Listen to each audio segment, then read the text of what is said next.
চিরচরের সত্যি কথা হয়তো বা অপ্রিয় কথা, তারপরেও সত্য। চলচ্চিত্রের অবস্থান অনেকটাই নিম্নগামী। একদম সত্য। চলচ্চিত্র আসলে তৈরি হয় একটা টেবিলে। কিছু বছর ধরে আমরা দেখতে পাচ্ছি যে আমাদের কিন্তু সেই আলোচনার টেবিলটা নেই। একটু ডিটেইলি যদি একটু আমি জানতে চাই অনুষ্ঠান সম্পর্কে, যে হঠাৎ করে আসলে এই ধরনের প্রোগ্রাম করার চিন্তা মাথায় আসলো কি করে? প্রথমেই বলবো, আমরা সকলেই জানি চিরচরের সত্যি কথা হয়তো বা অপ্রিয় কথা, তারপরেও সত্য। চলচ্চিত্রের অবস্থান অনেকটাই নিম্নগামী। একদম সত্য তো কথা। আমার কাছে আমি যেটা শুনেছি, আমি যখন শুরুতে কোটি টাকার কাবিন করেছি তখন তো আমি একদম নিছকই একটা নতুন মানুষ।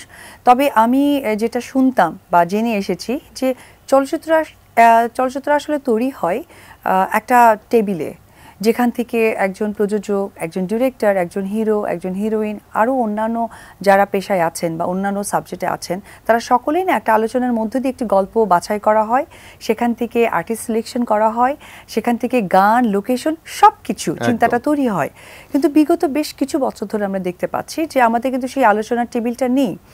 আমার মনে হয়েছে যে আমি যে মানুষ থেকে বা যাদেরকে দিয়ে আমি উপবিশ্বাস হয়েছি, দর্শকদের কাছে পরিচিতি পেয়েছি, এবং অবশ্যই আমার একটা রুটি রুজির জায়গা, তা আমি একটা জাস্ট টেবিল তৈরি করে দিয়েছি, আর কিচ্ছু না। এবং আমি শুটিং করতে গিয়ে দেখেছি যে সেই মানুষগুলো যখনই এক হচ্ছে, আমার শুটিং ভুলে গিয়ে না তারা সিনেমা নিয়ে আলোচনা করছে, এবং তারা কোথায় সিনেমার কোন জায়গাটা একটু উন্নত করা দরকার, কোন জায়গাটা আলোচনার বিষয় হয়ে দাঁড়িয়েছে।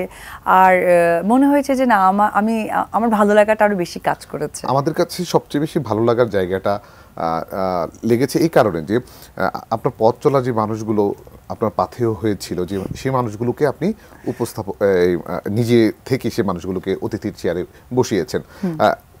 সর্বশেষ আপডেট কি এই অনুষ্ঠানটার? প্রথমেই যে আপডেটটা বলবো সেটি হচ্ছে যে ভেরি সুন আমার চ্যানেলে এটা আসবে।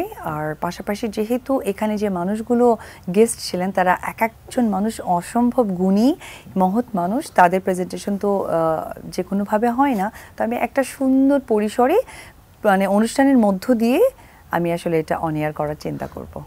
এই অপু বিশ্বাসের ইউটিউব চ্যানেল যেটা, এটার পথ চলা মনে হয় কত বছর হবে? 2 বছর, খুব বেশি না। কিন্তু ওটার মধ্যে আমরা আগে দেখতাম ছোট ছোট জয়ের কিছু রিলস দেখতাম, মজার খুনসুটিগুলো দেখতাম। তো আমরা এই জায়গার মধ্যে কি জয়কে দেখতে পাবো? না, আসলে যেটা হয়েছিল প্রথমে আমি ভেবে উঠতে পারিনি, কারণ আমার বিগত দিনে অনেক শিল্পীরা তাদের ইউটিউব চ্যানেল মানে শুরু করার সময় অসম্ভবভাবে একটা বার্তা দিয়েছে বা অনেক প্ল্যানিং করেছে।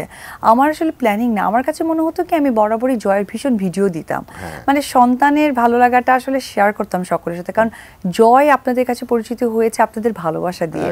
তো ওইটাই মানে চাচ্ছিলাম। যখন গুটি গুটি পায়ে দেখি যে চ্যানেলটা অনেক বড় হয়ে গেছে, তখন মনে হয়েছে দায়বদ্ধতা কাজ করে গেছে, যে না, এখন আসলে এখানে আমি অপু বিশ্বাস যেখান থেকে উঠে এসেছি সেখানে যদি কোনো কিছু করা যায় তাহলেই আমি করব। আর আমি তো প্রচুর টিভি প্রোগ্রামগুলো করা হয়, আপনারা দেখে থাকবেন, এবং টিভিতে গেস্ট করা হয়। আমি দেখেছি ক্যামেরার পেছনের মানুষগুলো আসলে কখনো টিভির সামনে তাদের মনের কথা বলতে পারেন না, যেমন আপনার ওখানে অনেক মনের কথা আছে, দর্শক দেখলে বুঝতে পারবে তখন। শুধু আমি না, আমি যদি ভুল না করি ওইখানে চেষ্টা করেছে আপনার এই অনুষ্ঠানে গিয়ে প্রতিটা মানুষ তার আসলে রিয়েল অন্তরের অন্তঃস্থলের জায়গা। ভালোবাসা শুধু নায়ক নায়িকাদের থাকে না, আপনাদের মাঝেও যে থাকে, এই প্রোগ্রামটা দেখলে বুঝতে পারবে।